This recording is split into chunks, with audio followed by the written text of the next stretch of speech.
el universo mecánico y más allá.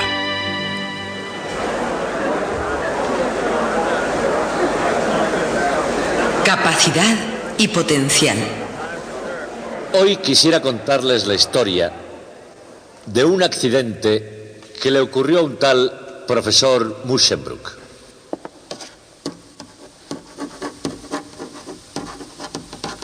De la Universidad de Leiden en el año 1745. Por aquella época se creía que la electricidad podía ser una especie de fluido, y Musschenbroek quería hacer una solución del fluido eléctrico en agua corriente. Así que un amigo suyo llamado Andreas Cunias, que actuaba como ayudante suyo, cogió una botella de agua como esta que tengo en la mano y le puso un tapón pinchado con una larga aguja. Luego mantuvo la aguja en contacto con el polo de un generador electrostático, algo así como ese, para que el fluido eléctrico pudiera bajar por la aguja hasta el agua y crear la solución. Y entonces, cuando cogió la aguja para sacarla del agua, hizo un descubrimiento absolutamente sacudiente. Pero Musschenbroek no se desanimó en absoluto. Se encontró a sí mismo como voluntario y continuó su investigación. Y ese descubrimiento, que vino a ser conocido como la botella de Leyden, sería uno de los descubrimientos más importantes del siglo XVIII. Porque antes de esto, la electricidad era una mera curiosidad tan solo, pero después se convirtió en algo auténticamente poderoso. Para apreciar el impacto que este descubrimiento causó en su tiempo, tienen que entender algo del modo en que se hacía la ciencia. Los que se dedicaban a experimentar con la electricidad se llamaban electricistas y formaban una especie de hermandad que, como cualquier otra, tenía sus ritos y sus reglas. Ahora bien, en aquel tiempo había instrumentos rudimentarios que podían medir la cantidad de electricidad que se había producido. Pero todo electricista tenía orgullo: poder juzgar por sí mismo la fuerza de la electricidad sintiendo la sacudida que ésta producía. Igual que el chef de cocina prueba la sopa. Ningún electricista hubiera dado a conocer un experimento sin antes sentir esa sacudida. Bien, antes del descubrimiento de la botella de Leyden, eso era inofensivo. Pero después se convirtió en algo completamente diferente. No corrían buenos tiempos para los electricistas. El propio Musschenbroek, que fue el primero en sentirla, después escribió a un amigo que no volvería a hacerlo ni por todo el reino de Francia. A pesar de ello, todos los electricistas deberían sentir la sacudida, con una excepción: un alemán llamado Winkler, que galantemente permitió a su esposa que hiciera aquella prueba por él. Las botellas de Leyden resultaron muy fáciles de fabricar. Sin embargo, era muy difícil comprender por qué funcionaban. Pero lo más chocante quizá de todo este asunto fue, al final, de dónde provino la explicación. Procedía de un desconocido impresor de un pintoresco pueblecito llamado Filadelfia, del otro lado del Atlántico. Se llamaba, por supuesto, Benjamin Franklin.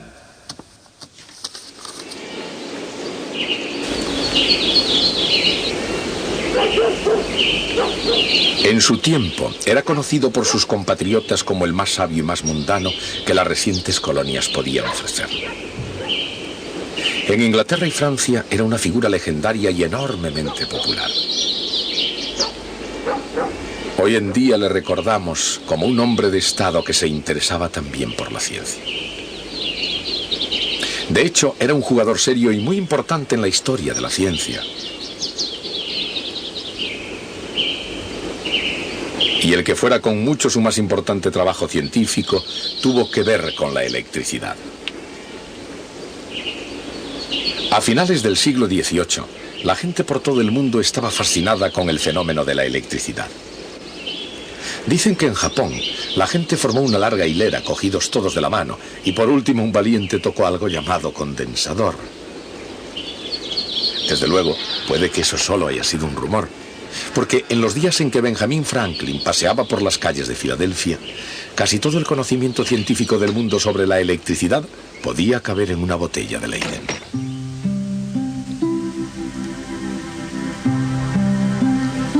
El profesor Musschenbroek y sus botellas de Leyden atrajeron una gran atención en Holanda. Y con los aparatos del señor Caverson, el profesor von Marum llevó a cabo el trabajo en la década de 1780. Pero más allá de los laboratorios, en particular al llegar hasta el famoso profesor de Filadelfia, el asunto de la electricidad sería positivamente peligroso.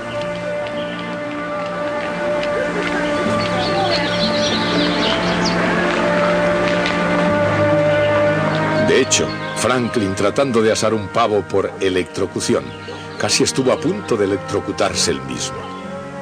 Franklin describió los peligros de la electricidad en sus propias palabras. Parecía un soplo del universo por todo el cuerpo, seguido de un violento temblor en el tronco. Se me inflamó la mano. Mis brazos y la parte de atrás del cuello quedaron de alguna manera entumecidos y el esternón dolorido durante una semana. Evidentemente, Franklin había descubierto cómo no se deben hacer experimentos eléctricos. Para las crónicas, sin embargo, este error fue tan extraño como el propio hombre. Después de todo, él fue el primero en publicar una teoría sobre carga eléctrica y fuerza eléctrica. Más tarde se elaborarían los detalles, pero, hablando en términos modernos, ¿hacia dónde se dirigía Franklin? En la proximidad de una carga positiva, la fuerza eléctrica repele a una carga de prueba positiva. Es necesaria una fuerza exterior para aproximar más la carga, realizando trabajo contra la fuerza eléctrica. Trabajo positivo si el movimiento tiene una componente opuesta a la fuerza eléctrica. Trabajo negativo si tiene una componente a lo largo de la fuerza. Y ningún trabajo en absoluto si el movimiento es perpendicular a la fuerza eléctrica. El trabajo neto se calcula integrando el producto escalar de la fuerza eléctrica por el vector desplazamiento a lo largo de cualquier trayectoria a través del campo eléctrico.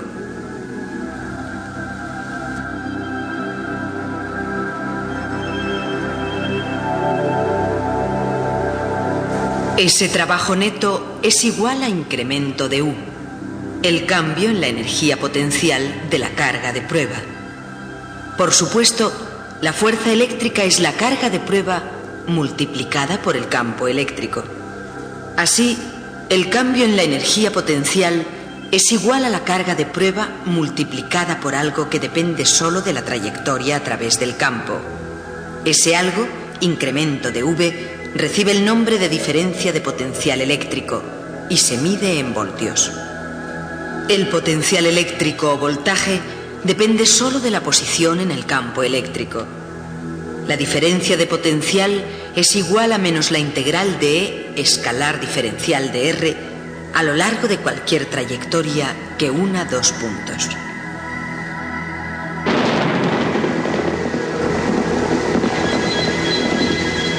Cien años antes de que Faraday descubriera el campo eléctrico, Franklin lo vio como atmósfera eléctrica.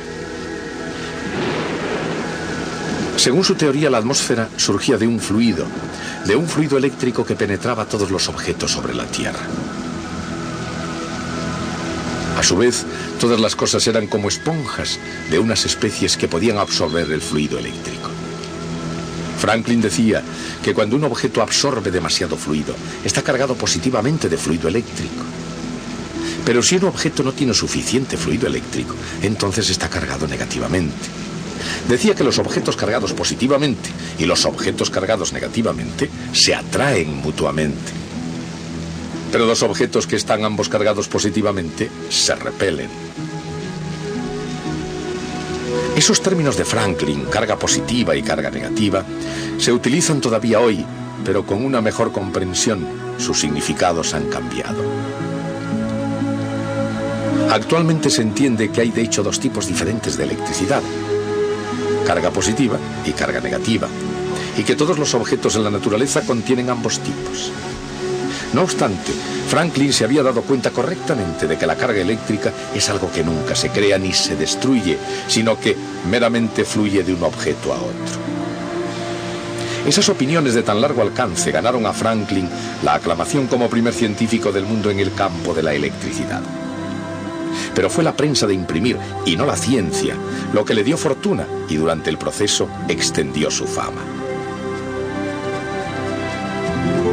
Fue aprendiz en el Nuevo Correo de Inglaterra y editor de la Gaceta de Pensilvania, y finalmente el almanaque del pobre Richard le hizo ciertamente rico.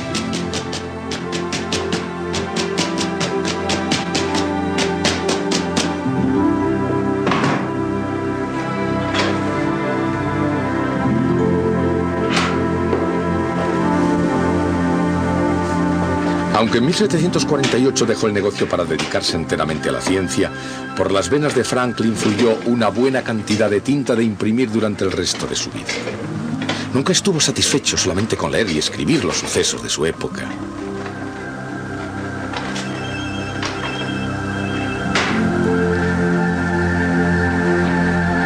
Y cuando llegó la historia de América, Franklin prefirió salir a hacerla él mismo.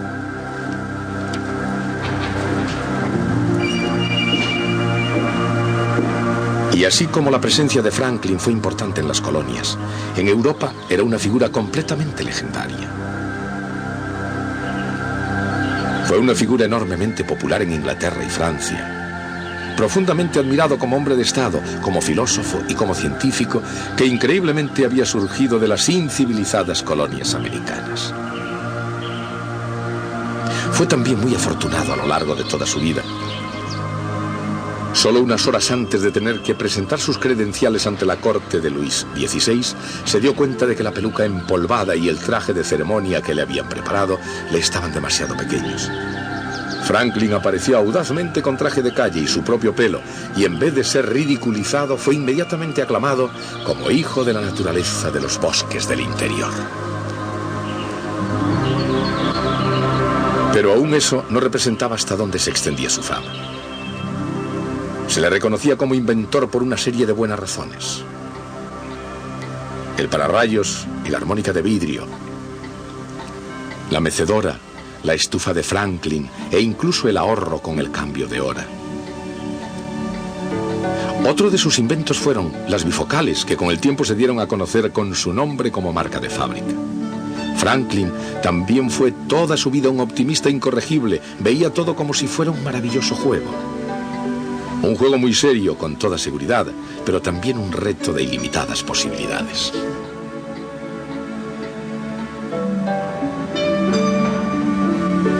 ¿Qué se siente al flagelar un torbellino de aire con un látigo o al cazar relámpagos con una cometa? Franklin era el único hombre sobre la Tierra que podía responder a esas preguntas por propia experiencia. Sobre el mar o sobre la tierra, Franklin estudió todo lo que su mente podía captar y escribió todos sus trabajos con mucho detalle. En parte, Franklin fue llamado doctor por sus escritos sobre la enfermedad y la práctica de la medicina. Suministró, como otros, electrochoques para el tratamiento de la parálisis y de sus diversas formas. Sin embargo, a diferencia de sus contemporáneos médicos, concluyó finalmente que el único beneficio de tal tratamiento de choques venía del ejercicio que los pacientes realizaban caminando hasta y desde su casa para ser visitados. Pero desde un punto de vista científico, lo más excitante fue, y continúa siendo, su agudeza sobre el propio fluido eléctrico. Aunque retrospectivamente no sea difícil encontrar 2 o 3 imperfecciones en la teoría del Dr. Franklin, fue su teoría la más avanzada de su tiempo y en su conjunto era correcta. Su fluido eléctrico contenía la chispa de las cosas por venir.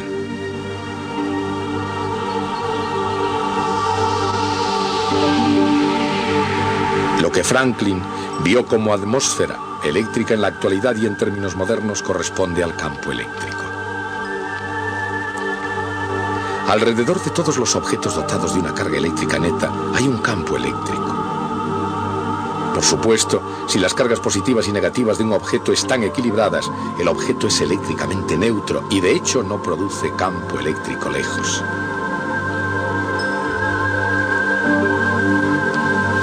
Pero incluso además el campo electrostático en el interior de cualquier pieza de metal es cero, lo que significa que una carga de prueba no sufriría ninguna fuerza en absoluto en el interior de la pieza de metal. Y eso es verdad incluso si el metal tiene una carga eléctrica neta. Eso es porque la carga se acumula en la superficie hasta que en el interior no quede campo que la haga moverse. Por supuesto, conductores cargados eléctricamente crean campos eléctricos fuera de ellos mismos.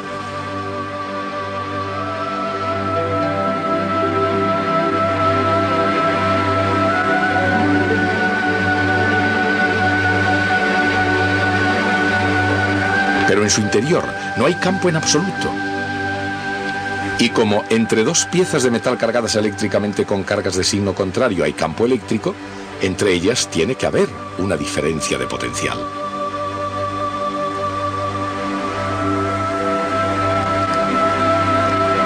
Pero al no haber campo en el interior, el potencial es el mismo en cualquier lugar del metal.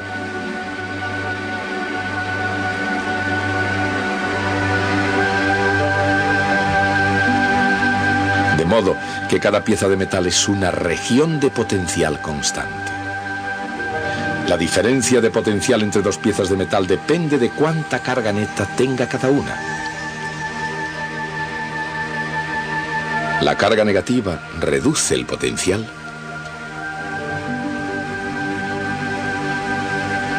Y la positiva lo aumenta. Por supuesto, en el siglo XVIII el doctor Franklin no estaba en condiciones de poder hacerse una idea muy clara del potencial eléctrico, pues incluso ese concepto era desconocido en aquella época. Pero tuvo un enorme conocimiento de la electricidad que él compartía con frecuencia con sus colegas europeos. Y como el más sabio de América, Benjamin Franklin también prestó una atención considerable a las grandes inteligencias del pasado, especialmente a Sir Isaac Newton. Franklin estaba bien informado de la teoría de Newton de la gravitación universal y sabía que la fuerza de la gravedad de Newton une el universo al hacer que las masas se atraigan unas a otras. A Franklin le habría gustado formular una ley semejante, una ley de la fuerza eléctrica. Pero no funciona porque, al contrario de la gravedad, hay dos clases de carga eléctrica. Las cargas eléctricas que son distintas se atraen mutuamente y las cargas que son iguales se repelen.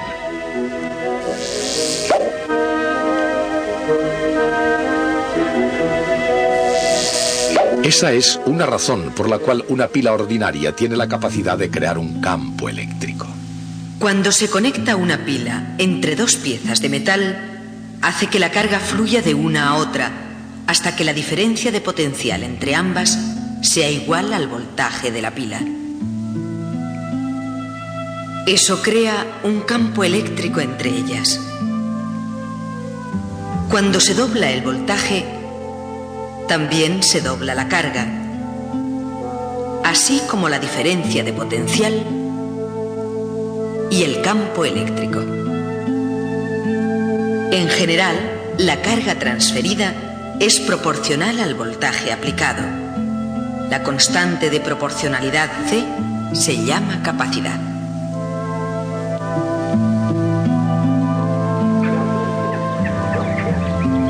Mucho antes de que existiera un condensador moderno, y mucho menos los medios y las matemáticas para poder ilustrar cómo funciona, todo el mundo conocía los relámpagos. Pero para descubrir en el mundo de las ciencias naturales el papel de los relámpagos, había que seguir a Benjamin Franklin en su estudio de la propia electricidad. De todos los electricistas del siglo XVIII, solo Franklin había visto los rayos en su realidad. Enormes chispas de electricidad, no diferentes del tipo de las que él podía crear en su laboratorio. Sobre el papel había una base para su teoría.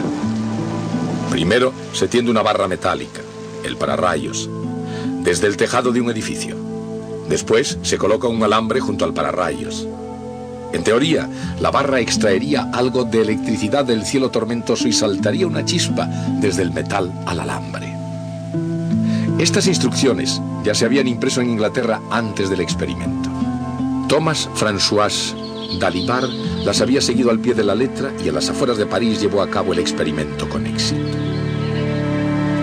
Franklin, desde luego, no sabía nada de esto cuando se enfrentó con el poder de la madre naturaleza, y en todo caso, cuando le llegó el momento de poner en práctica su propia teoría, lo hizo de una forma mucho más peligrosa.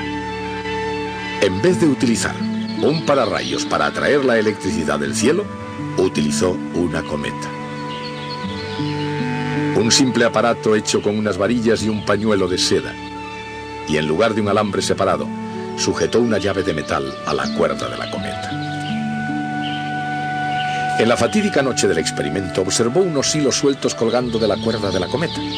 Entonces, tal y como había previsto valientemente, las chispas saltaron. Y cuando pasaron de la llave a sus desnudos nudillos, Franklin sintió entonces algo que ya nunca podría olvidar. Pero en realidad, el más grande descubrimiento de Franklin no se hizo realmente con rayos. Se hizo con botellas de Leyden. Con ellas, más que con un cielo tormentoso, Ben Franklin revolucionó la ciencia de la física. Otros físicos suponían que cuando cargaban de electricidad una botella, le estaban añadiendo grandes cantidades de electricidad. Pero Franklin sabía más. Y con su conocimiento fue el primero en comprender cómo funcionaba un condensador. Se dio cuenta de que el fluido eléctrico no se creaba ni se destruía, simplemente fluía de un lugar a otro. En una botella de Leyden fluía desde el conducto del interior de la botella al conducto del exterior. Dicho de otra forma, la botella de Leyden fue el más primitivo condensador eléctrico.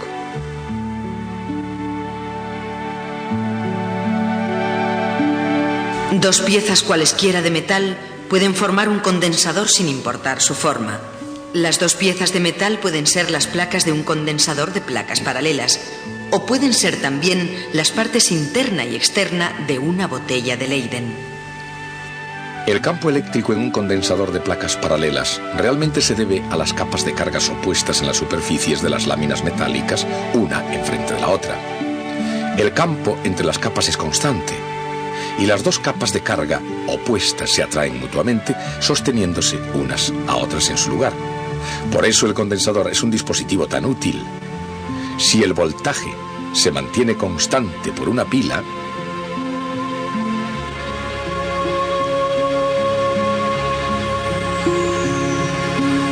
la carga y por tanto la capacidad cambia inversamente a la distancia entre las placas y es directamente proporcional al área de las mismas.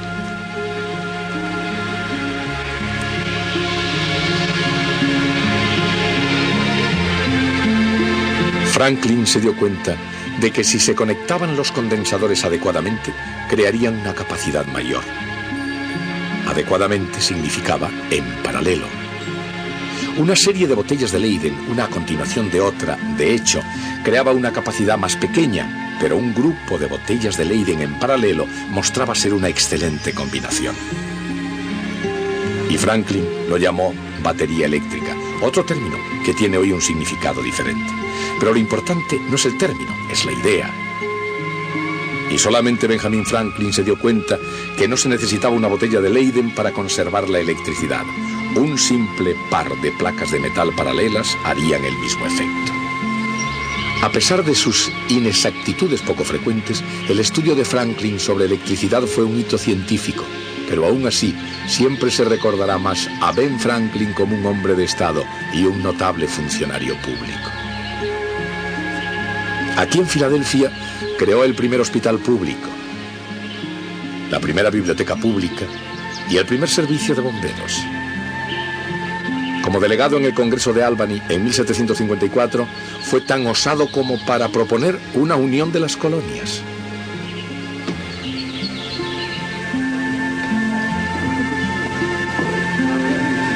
Por una innumerable cantidad de razones, Benjamin Franklin fue y sigue siendo un tesoro nacional, un monumento a la ilimitada promesa de la democracia.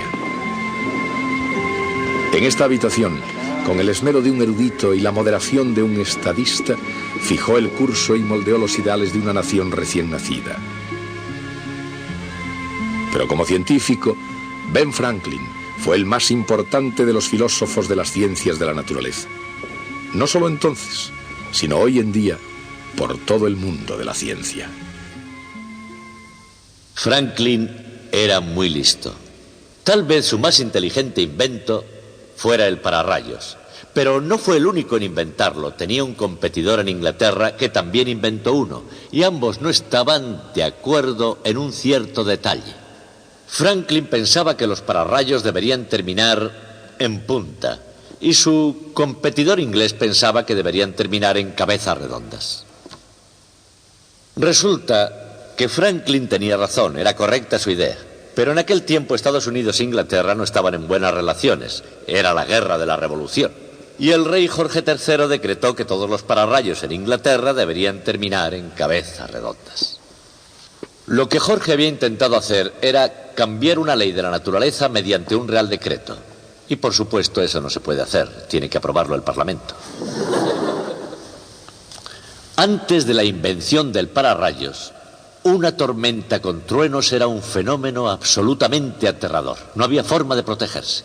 Generalmente en las ciudades, cuando se sabía que se acercaba una tormenta, hacían sonar las campanas, porque creían que así podrían ahuyentarlas. Pero los campanarios eran ordinariamente los puntos más altos. Por eso, con frecuencia, el rayo caía en la campana, bajaba por la húmeda cuerda y despachaba al campanero. La invención del pararrayos fue la primera demostración de que una interpretación teórica de la ciencia podía conducir al dominio de las grandes fuerzas de la naturaleza. El impacto psicológico de ese descubrimiento continúa entre nosotros hasta hoy. Seguiremos esta historia el próximo día.